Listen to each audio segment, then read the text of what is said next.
Hola amigos, ¿cómo están? Muy buenos días. Bienvenidos a su programa Entre Conversaciones en su segmento de consulta saludable. Ángel Casas. Así es, Jimena Laza, qué gusto saludarte y bueno, qué gusto saludar a todos nuestros amigos. Y bueno, pues ya tenemos a nuestro invitado del día de hoy. Un problema importante son los trastornos en la alimentación y para conversar acerca de esto está el maestro Alejandro Madrid.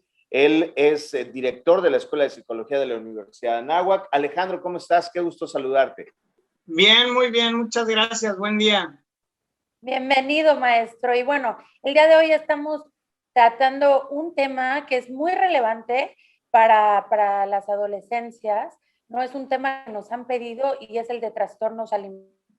Y bueno, normalmente como que conocemos o se conoce mucho sobre la bulimia y la anorexia, ¿no? Estos son los que más hemos escuchado. Sin embargo, sabemos que esto es pues un problema muy grande y son varias enfermedades. ¿Nos puedes comentar pues qué es un trastorno alimenticio, de dónde se origina y cuáles son los principales? Sí, mira, un trastorno alimenticio es, pues ahora sí como su nombre lo dice, perdón que tenga la redundancia, es un trastorno. Es decir, es algo que afecta tus hábitos naturales de vida. En este caso, pues el tema de la alimentación. Efectivamente, los que más comúnmente conocemos son la bulimia, la anorexia, pero pues bueno, también de ahí se deriva pues toda esta nueva tendencia de tener una excesiva alimentación saludable y estar cuidando muchísimo toda la parte de pues la ingesta de energías que tengan pues mayor contenido calórico, estarnos fijando mucho, teniendo mucho en mente pues la parte de cuántas calorías, cuántos carbohidratos estoy consumiendo a lo largo del día, azúcares, y entonces eso pues realmente en la parte psicológica se convierte en una obsesión, es decir, es un pensamiento recurrente que en lugar de pues mantener un hábito saludable, ¿cuál sería? Pues mantener una alimentación al menos 3 veces al día, pues si acostumbro en algún momento pues tener alguna colación entre esas comidas para mantener la energía de mi cuerpo, pues se convierte totalmente en una obsesión o en una privación de la alimentación, ¿no? Que pueden ser en esas dos vías.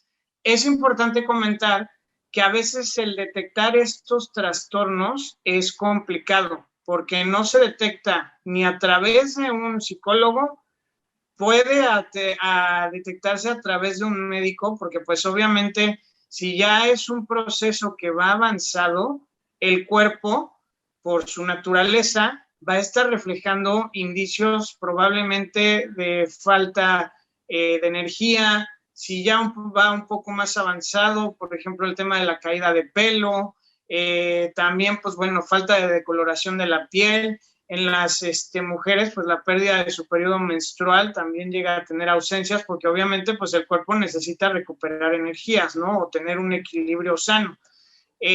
También, pues bueno, en ocasiones se puede detectar a través de los nutriólogos y es importante comentar que este trastorno se trata de manera multidisciplinaria, o sea, no nada más lo puede tratar un psicólogo, no lo puede tratar solamente un médico y no lo puede tratar solamente un nutriólogo, sino que es un equipo multidisciplinario para obviamente poder estar acompañando a los pacientes que se les detecte este trastorno. No tiene como tal, o bueno, la realidad es que el origen, como me lo habían comentado, su etiología, pues puede ser multifactorial, ¿no? Ahí depende de cada paciente, depende en muchas ocasiones también pues de temas de redes de apoyo, en este caso me refiero a la familia, me refiero a las amistades, me refiero también pues bueno, por ejemplo, en el ambiente en el cual se desarrolle. No es lo mismo un adolescente que se encuentra en compañía de sus compañeros y pues bueno, se empiezan a dar mucha cuenta del aspecto físico a una persona que empieza a asistir a un club deportivo o a un gimnasio y entonces se quiere ver todo fitness, ahí cambia totalmente probablemente la etiología si es que se llegase a presentar un trastorno de conducta alimentaria.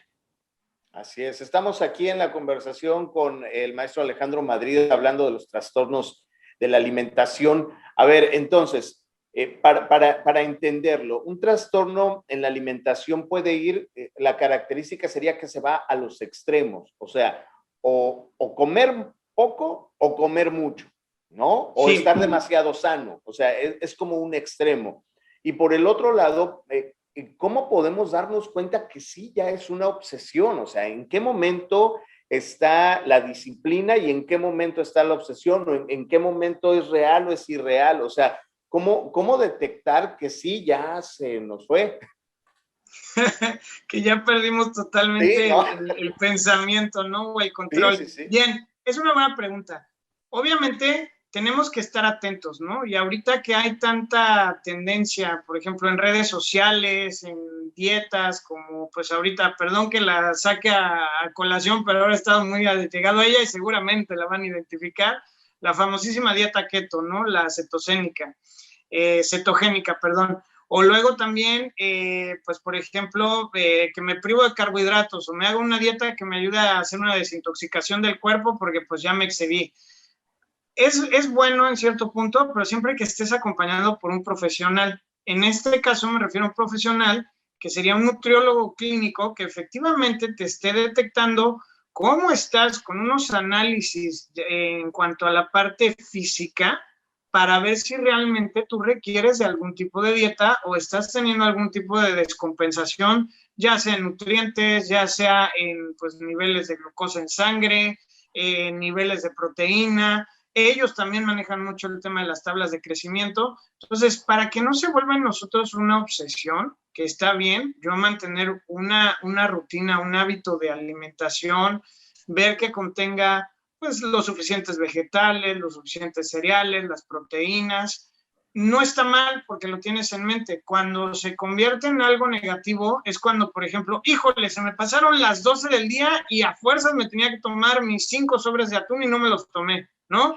Entonces, te conviertes en una cuestión negativa en cuanto a pensamientos, en cuanto a emociones, porque no mantuviste ese hábito. En cambio, pues si se me vino algo en cambio de agenda, pero sin embargo lo compenso más adelante, ahí no es negativo. El tema es que empieza a ser negativo cuando tu pensamiento empieza a ser rumiante en todo momento, ¿no? O también empiezas a tener un pensamiento de premio y castigo. Es decir, pues ahora me porté mal el fin de semana, voy a mantener, pues ahora sí que ayuno de este que mencionan por 11 horas en el día para compensar todo el atracón que me dio el fin de semana. Pues eso no es algo sano. Y creo, maestro, que eso pues nos pasa mucho a las mujeres, ¿no? Y también viene desde la niñez. Como desde chiquitos, ¿no? La comida siempre ha sido, pues esto que tú comentabas, ¿no? Un sistema de premio y castigo. No, de todo. Si todo gira en torno al mexicano, todo gira en torno a la comida. Si te portas bien, te hago tus chilaquiles. No, si ya me lo merezco, ¿no? O sea, sí. Si te portas bien, te llevo por un helado. Ándale, sí, o sea, ¿a quién no le han dicho esto? No comes, no hay postre. O sea, sí. las penas con pan son menos. En fin, ¿no? O sea, todo ese tipo de cosas, Alex. Es justamente, fíjense, ese es un tema muy interesante porque también es un tema cultural, ¿eh? Y no es nada más un tema de los mexicanos, sino por lo general de los latinoamericanos. O sea, realmente, pues también, o sea, nosotros estamos acostumbrados a que, por ejemplo, la comida significa un celebrar, significa un reunirnos, significa compartir, pero ahí lo interesante sería, ok, voy a compartir, voy a celebrar, pero qué tanto también entre todos nos empezamos a cuidar sin que sea una cuestión negativa, ¿no? Porque también seamos sinceros, vámonos a otro lado de la moneda. Por ejemplo, aquí hablando un poquito de psicología de la salud, un paciente que desafortunadamente, y es una de las enfermedades más recurrentes a nivel de nuestro país y por el tema de genética que tenemos los latinos, el tema de la diabetes, ¿no? Los que tenemos un familiar que tiene este trastorno de la conducta alimentaria, lo que tendríamos que abocarnos a ayudar a nuestro familiar sería, ok, yo no me voy a privar, por ejemplo, si en algún momento puedo comer un poco más de carbohidratos que él, un poco más de glucosa, de endulzantes, pero como en algún momento yo también puedo estar pendiente de mi hermano, de mi tío, de mi primo, porque sé que ya tiene esa enfermedad. Entonces, ¿qué tanto yo también lo ayudo a tener hábitos saludables de alimentación sin que caigan también en una cuestión vuelvo a lo mismo, de un pensamiento que se convierte en un pensamiento obsesivo? Porque también una de las características de estos trastornos de conducta alimentaria es que los pensamientos se convierten en cuestiones obsesivas, es decir, yo cuido en exceso los hábitos, pero como ustedes lo comentaban, o sea, ya realmente rebasan de lo normal, o sea, ya es un pensamiento que rumea, está presente, está presente, está presente, está presente en todo el día, y toda mi vida torna o se vierte en torno a estos temas de alimentación, lo cual tampoco es sano, ¿no? Sí, fíjate, maestro, ahorita que estás comentando esto, se me viene a la mente, yo trabajo también con muchos adultos mayores, y se me viene a la mente cómo los hijos, cuando no han visto a sus papás toda la semana, llega el fin de semana y lo primero es llévale las galletas, llévale el pastelito para que vean que los quieres y los extrañaste, ¿no? En vez de fomentar pues lo opuesto de pues vámonos por un juguito o algo que no tenga azúcar. Esto que estás diciendo, sí, tendríamos que hacer una reflexión realmente. O sea, no hay prudencia alimentaria, pues.